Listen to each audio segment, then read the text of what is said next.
Hi, and welcome to Hands-On Education.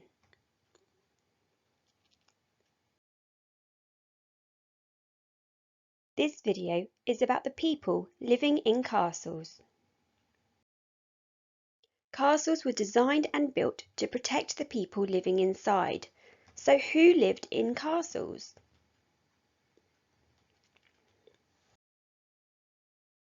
Kings and queens, lords, ladies, and knights. These wealthy noblemen owned the castle and lands around it. They often owned more than one castle and would travel between them.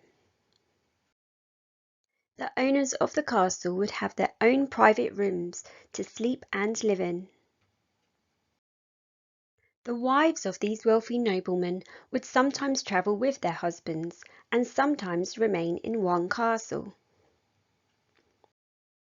Each castle had its own constable.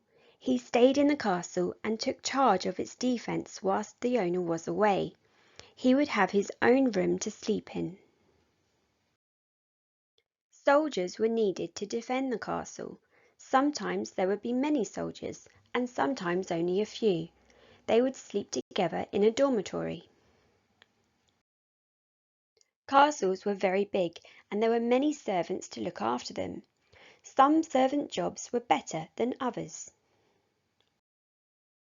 Stewards and butlers would look after the wealthy people staying in the castle, making sure they had everything they needed.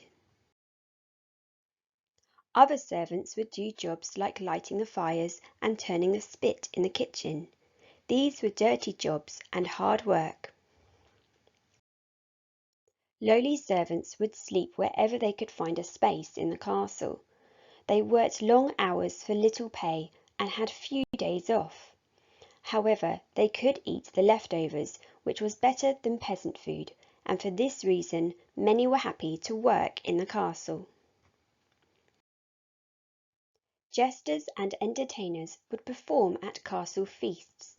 They would sing, dance, juggle, and tell stories. Often a jester would travel around the country from castle to castle. Sometimes they would live in one castle.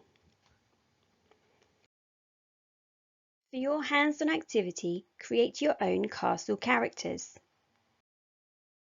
For more information about this activity and more activities related to castles, please go to handsoneducation.com. Year 2, Castles. I hope you enjoyed this video. Please like and subscribe and we will see you soon. Bye!